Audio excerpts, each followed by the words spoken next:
Hello everybody, welcome to the video. So I've got this Mustang that I've been working on. It is the SN95, which is the 94-204.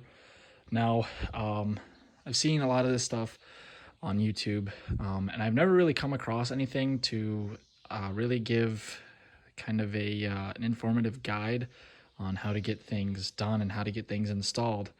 A lot of the write-ups that I've seen on the internet is for the Fox body, and there's not really much information in regards to the SN95. One of the most common questions that I've seen is the ECT, the number 5 runner needs tapped, especially for the Fox. For the SN95, that is not the case. A lot of these sensors that were built into the lower for the Fox body Mustang are relocated from factory onto the for the SN95s. The air charge temp sensor, actually, if my airbox was installed, that is built in to that, so there's no need for the drilling. And if you do buy an Explorer lower or buy something that was built for a Fox, you'll see down here that little brass fitting. You'll have to drill and tap it. If it's already drilled and tapped, all you'll have to do is put a little brass fitting in there. Now, I don't have the brass fitting size to put in there to plug it up, but just know that all of the write-ups that you've seen for tapping the number 5, you don't have to do on an SN95, so just keep that in mind. Now, another thing is that the SN95s don't use the amount, you can see right here, I actually have them, the majority of them capped off. This is for the charcoal canister. You don't have to have all of these vacuum lines. There are a bunch on the Explorer uppers. Just plug them off with, I think the kit that I got at AutoZone, I think was $3, and you get, I think, 40 all different sized plugs. Really simple, super easy. It's a lot more straightforward with the SN95 than it is with the Fox body. A lot of people think that you can use the stock elbow that comes with these cars on the SN.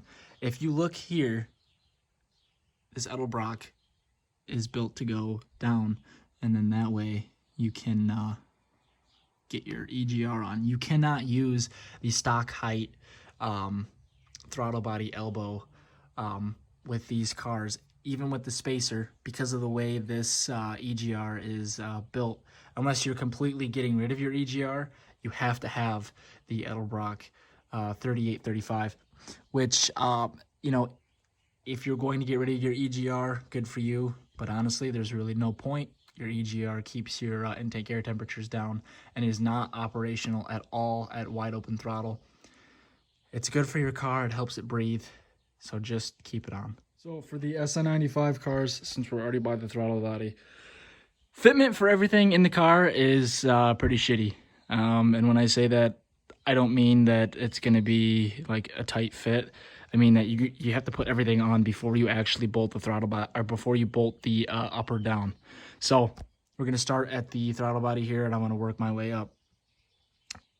Your intake will be on the lower with the gasket. Don't worry about where the gasket's placed, as long as it doesn't fall off, as long as you can mess with it before you bolt everything down to make sure everything's in place. You're going to put the intake down on top of your lower. Make sure that your throttle body and your and your spacer, your elbow, are on also. Your throttle body will need to have, if you're using the stock throttle body, will need to have your idle air control valve and your throttle position sensor bolted in before you slide everything onto your EGR. Vacuum lines go. This red one will come up here. Also make sure that you take the vacuum tree from your stock intake and put it on the elbow. Now, if you find an aftermarket replacement or just a random replacement that will fit, you go right ahead and do that. I don't know of one. I couldn't find one. If you do find one, put it out in the comments section so that I can refer it to everybody else. Anyways, your red line will run here. your fuel pressure regulator will run from up here to here, and your supply line that runs from your firewall will run right up into there. Now this is just a mock-up, and I will be putting hose clamps over here because, well, maybe not on this one, but this right here is pretty loose, and I don't really want to take any chances. Getting this car running has been quite a pain. Now, here's another issue that I actually just remembered. So if you see here, my throttle linkage is not hooked up. And I haven't exactly had time to look at it, but I assume because of all of the vacuum lines that are connected to the, for some reason, bolted or zip tied, which I don't think is factory, they're zip tied to the supply line from the firewall. And if I bolt this on to here, the throttle is super, super, super slacky.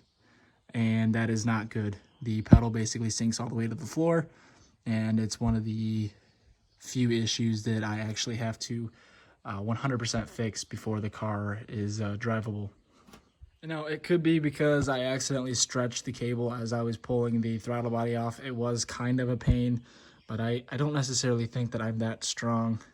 This is braided, so yeah. And it doesn't look frayed or anything. It's probably just something that I mucked up, which is fine. I'll get it fixed. For the time being, I think I'm going to swap from the stock length to a 24-inch, and that should hopefully work. But the strange part is that if you measure where your Explorer upper plus your elbow and your throttle body, it measures up to be exactly the same length from top down and the side as your stock. So something definitely is not adding up, and I need to figure out what's wrong.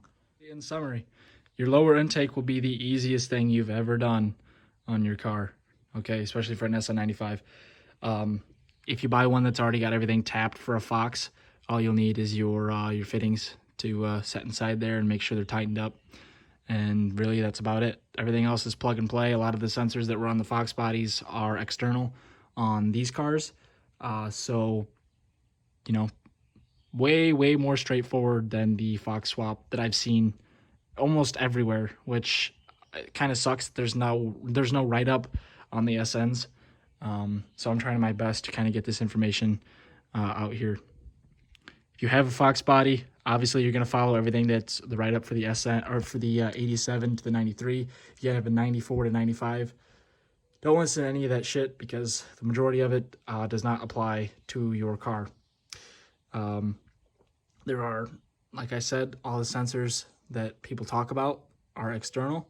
There are 2 sensors, I believe, that plug into the bottom or to the lower intake, and that's going to be this little guy right here and this guy right here, which isn't even an exact plug-in. It's just from your coolant crossover down to your thermostat housing, or to your thermostat port. So yeah, you have any questions, let me know. Sorry if I repeated myself. I'm sure I did. I just want to get the information out there and hope that some of you guys were smarter than me and decided to get the Cobra intake or the Edelbrock Performer or something. I just bought this because I like cheap horsepower. Yeah. Like I said, guys, you got any questions or anything to fill me in on, let me know in the comments below, and I'll try to answer your questions. If you got something to teach me, absolutely put that in the comment section below. I love to learn. But I'll see you in the next video.